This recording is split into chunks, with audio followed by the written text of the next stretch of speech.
Hey, what's going on, everybody? My name is Fearless, and this is my partner, Matt, hey. Matt, and we are A Different View. And today we're going to be talking about, or actually talking about the second installment of uh, Friedrich Nietzsche and Nietzsche his series. writings and teachings and all that good stuff or whatever. So without further ado, I will let my neighborhood philosopher, Mr. Matt, get us started, and then we'll go from there. How's it going? So we're talking about Nietzsche part 2 here, and this one's going to be on morality. I'm gonna run through up front sort of how not to read this. We don't want to read Nietzsche in certain ways. There's ways people get him wrong, and it messes things up pretty bad. So what we want to avoid, if you've come away from reading Nietzsche or talking about Nietzsche with an idea that, you know, this alpha male nonsense, this kind of stupidity, this will to power, it's all about being strong man, big man, all this kind of stuff.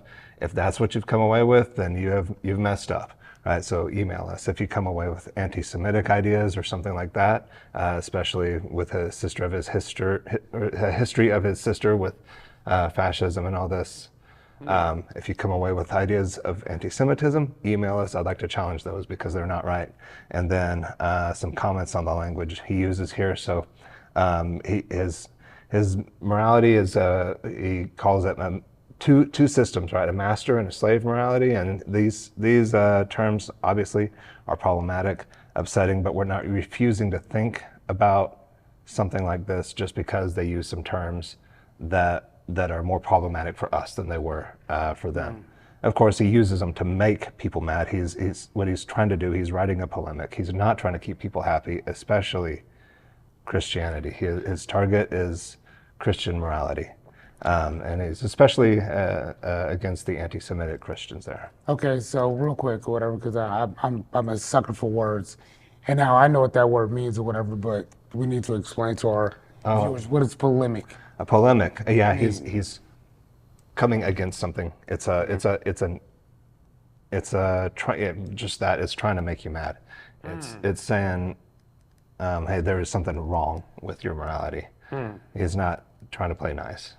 Okay. That's polemic. So his whole objective is to piss you off. Oh, kind of.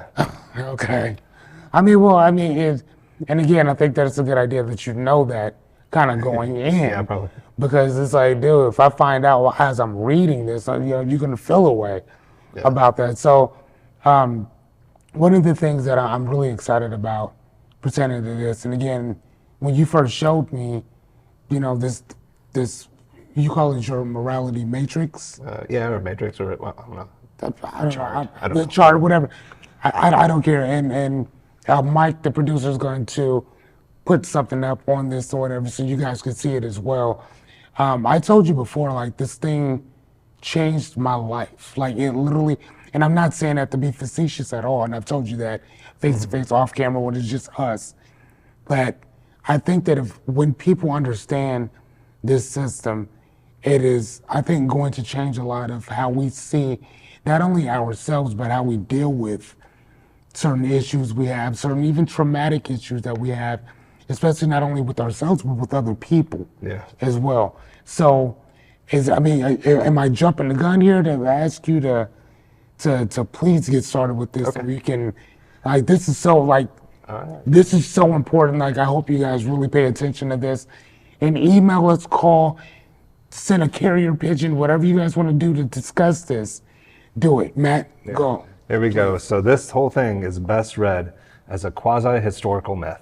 He is into philology. He's gone back and studying old languages, and he's got sources for this stuff in a way. But the best way to read it is a quasi-historical myth that illustrates how morality works. Gotcha. So, two moralities. If you'll take a look at our little chart here. So we got two moral systems basically: master, an older morality, and a slave morality or a new morality. So talking about that older morality, we have good to the end, what we would call the noble good. That is, these people are the strong, the healthy, the blessed, the masters, right? They, this is if you're thinking about tribal warfare, it's the tribe that's winning has the sort of master morality, right? So this is in fact an older way of looking at morality. Aristotle held this a little bit. I've showed you that with his Megalopsychos, the one with the big soul.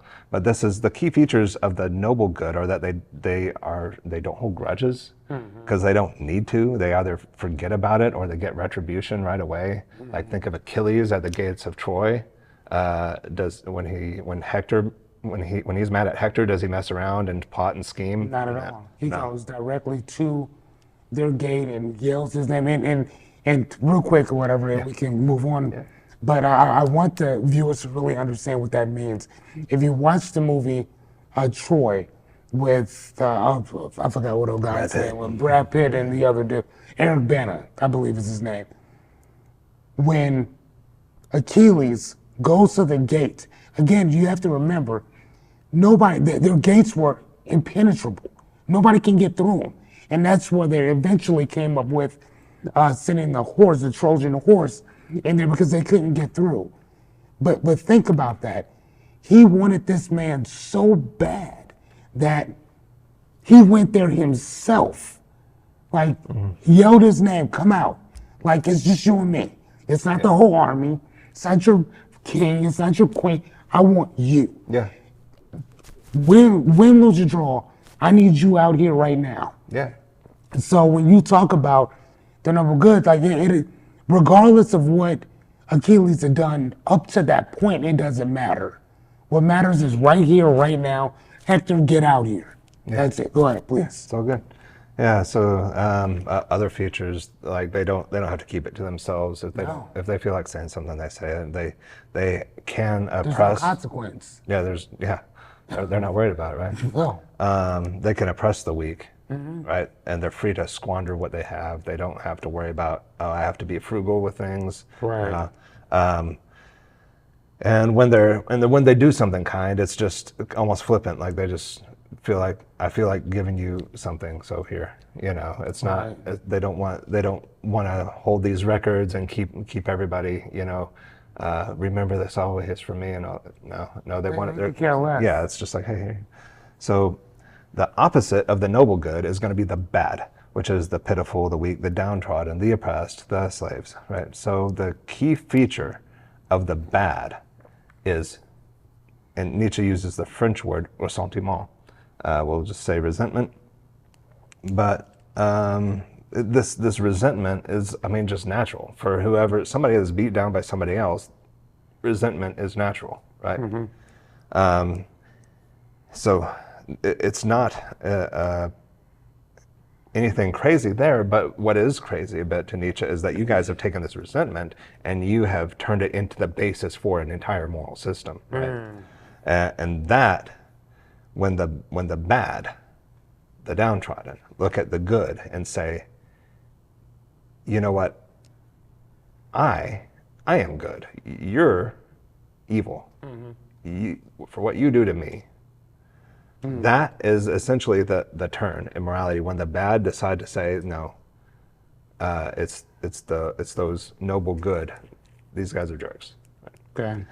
So here you have the resentment of many people, of many beat down people.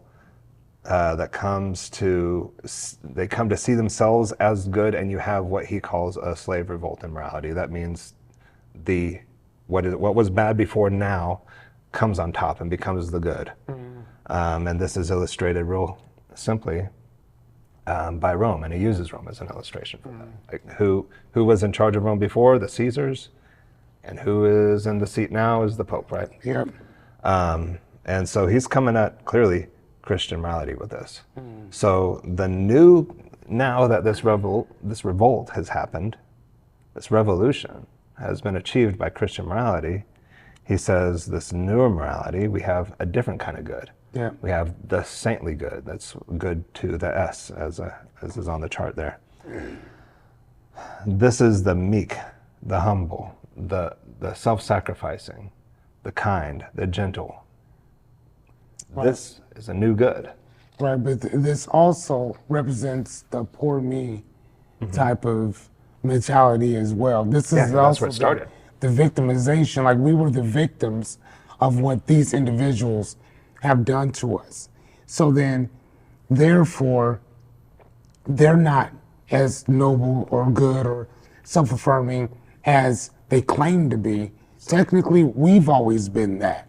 So because we're the downtrodden, and we've done nothing but defend ourselves. Although you've taken, kind of like we talked about before, you've taken this whole ideology and just it's more of like a one up another person. So if they shoot your cat, your whole objective is to burn down their entire village. So and then you think that that's justifiable because now you've taken this justified, compassionate, meek justification to say, well, the ends justify the means because of what you did to me in the past. Yeah, that resentment, it motivates sort of outsized reactions. And okay, so the life coach in me is talking, or thinking about this, and again, that resentment, and that's the biggest thing that's always taken your work away from me or whatever, and that I've actually loved is that when you explain the whole thing about the resentment and all of the steps that go into that, I was like, man, because when you take that negative value, that negative step, and then you talk about it from a moralistic standpoint or from that system within itself, the system within itself is built on your moral compass, but it's also built on certain principles. It's built on the story that you're telling yourself about what happened to you. And then all of that gets seeped into the soil that creates the foundation of all the BS that you're about to do to somebody else. And again, and I catch myself thinking like, dude, how do you feel about this and the other? And it's like, I can either take that noble approach and say, you know what, it's really not that big of a deal by changing my story or changing that narrative. Mm-hmm. But then sometimes I don't. I'm just like, dude, burn this whole city down. Yeah. And again, like I told you before, it's amazing to actually be able to look at this and say, okay, this is where I'm at. Yeah. Is this really where you want to take this? Yeah. Because at the end of the day, is it really that big of a deal? Yeah. Yeah. You know what I mean? Go ahead. No, it's all good.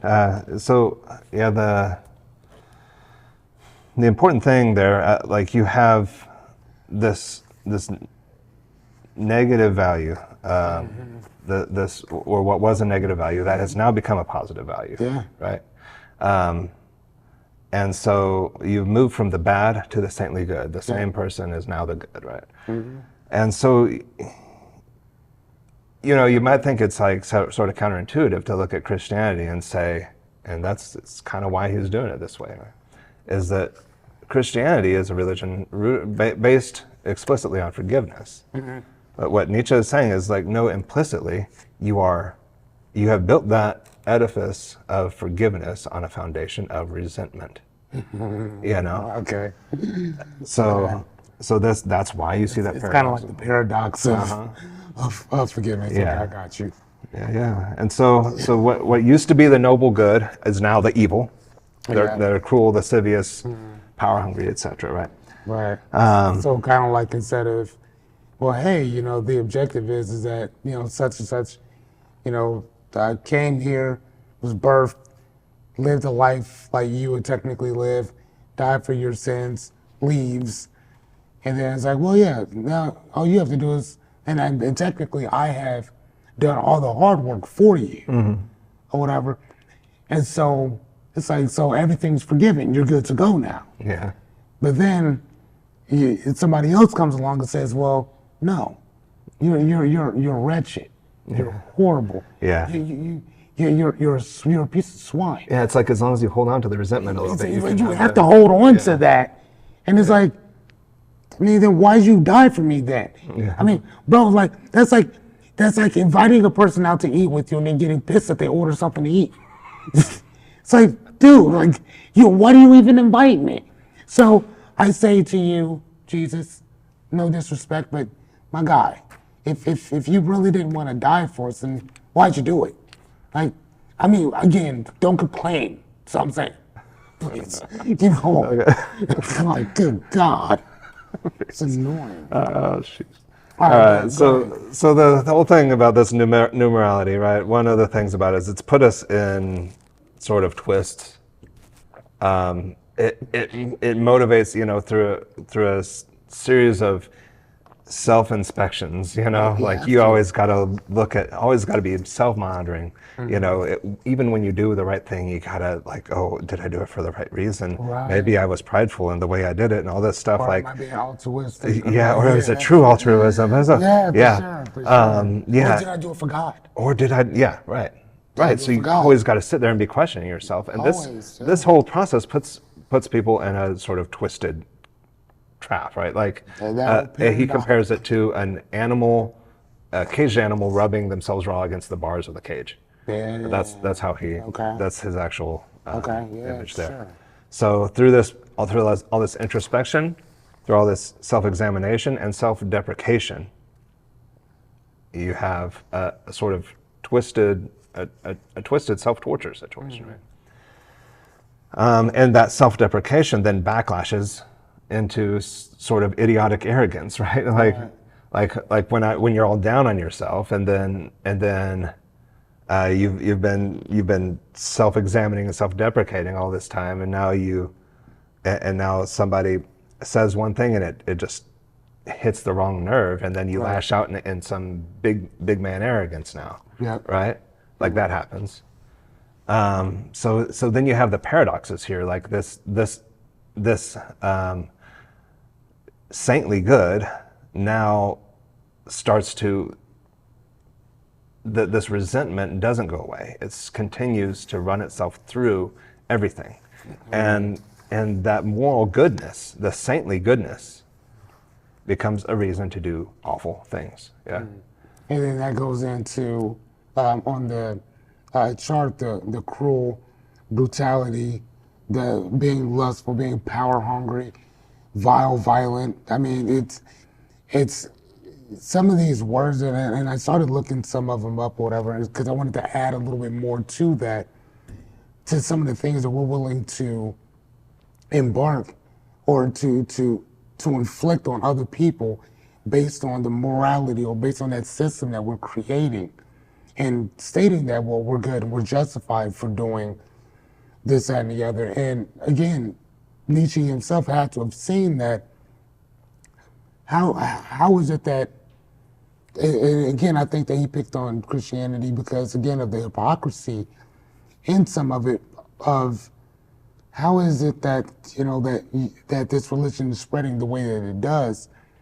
But if history hasn't taught us anything, it's that when you spread something forcefully, and your whole objective is that you either believe in this or I'll wipe out your whole entire village or your entire people, then of course I'm gonna believe it, because not because I believe it, but because you're gonna kill my whole entire family if I don't. And it's one thing if you just shot them in the head, but it is something totally different if you put them inside of a bull, set the bull on fire, and let your children and your wife scream through, I mean, Yeah, I mean, so- to torture them, it's something totally different. If it was just a quick, hey, take some hemlock, you'll be out of here in about 15, 20 minutes, cool, whatever. But to do the things that they were doing You have to was have a pretty so, twisted sense of good. was so barbaric. But again, that's my point, is that they believe that it was good that they're doing this. They were getting more people to Jesus, Yeah.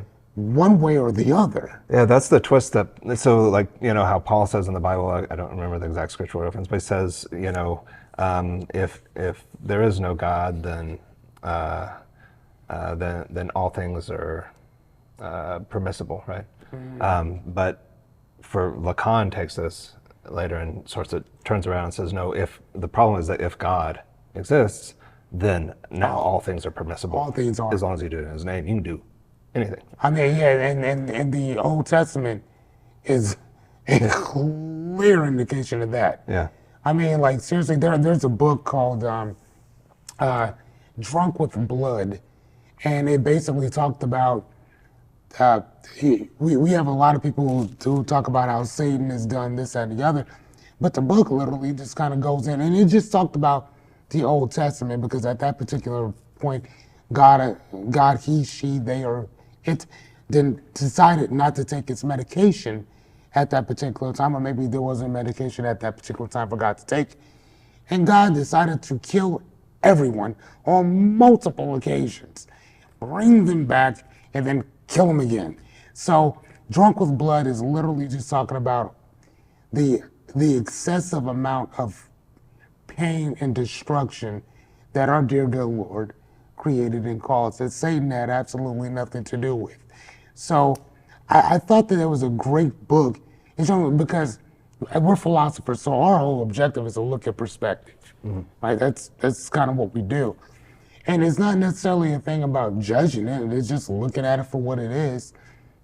But we also like to remember those things as well as we move forward in dealing with not only our lives, but the lives of other people around us as well. So going back to kind of what you were saying, this whole judgment, or not judgment, but this whole saintly of believing that we're good inherently. But as Nietzsche said, dude, we're good and bad. We're horrible. Yeah. And we're also amazing at the same time. Yeah, that's kind of the whole point. Is that like, yeah, we're not one of these things. No. We're not like to say, no, okay, I need to go back and just be step one, just be the strong one, be the noble good.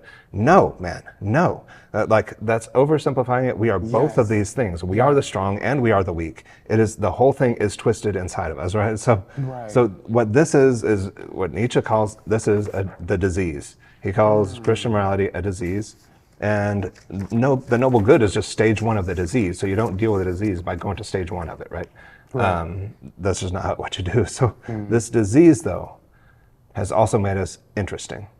It has made our intellect so weird, and all those twists have made us so subtle and artful, and have brought about so many developments. So it's not like he's almost just like, look, it's not a matter of going back and saying, look, all that stuff is so evil, why'd you do that? No, it's a matter of like, look where you are now and look how you got there. You got to this place through a bunch of really weird and sometimes very wicked twists, right?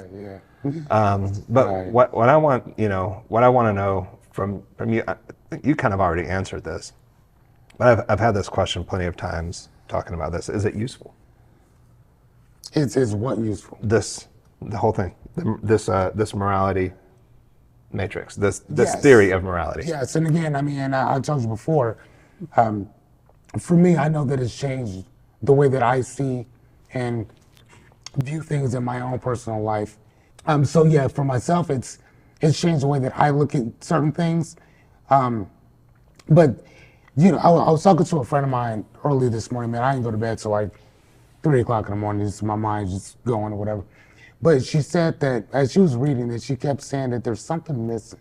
There's something missing. And one of the things that you and I were talking about, we talked about the same thing. I'm like, dude, what is the solution to this? Like, what is if this is what this is, and what is the inversion of this particular system? And I loved your answer so much, I actually wrote it down.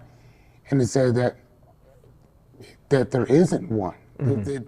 Everybody's a problem solver for the most part, but the problem is that we don't have enough problems.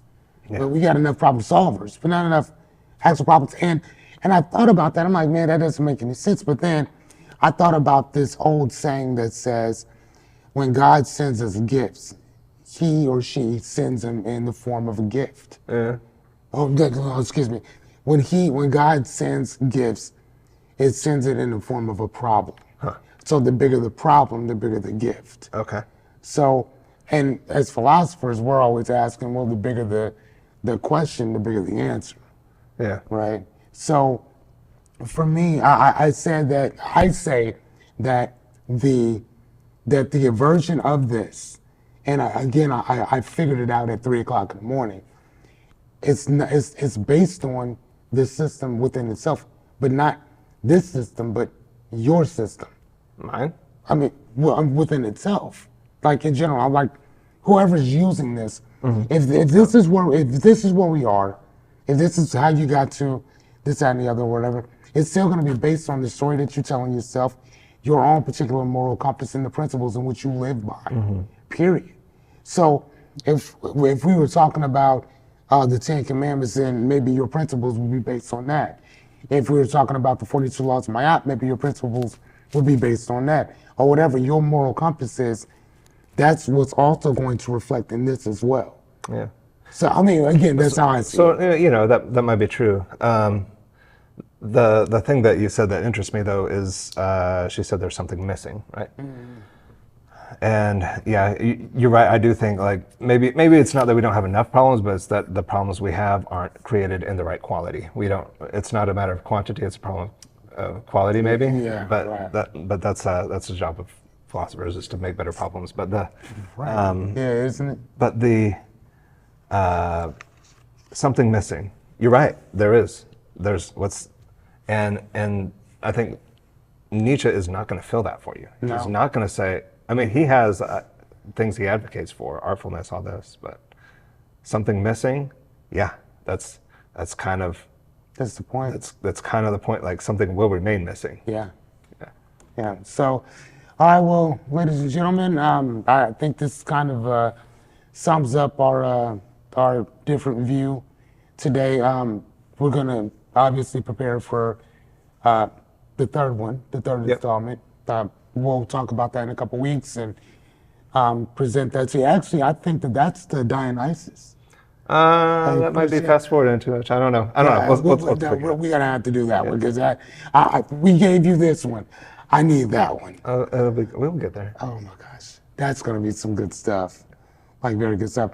But until next time, ladies and gentlemen, we only have 5 seconds left. So I am Fearless, Matt, and this is A Different View. Deuces. see you.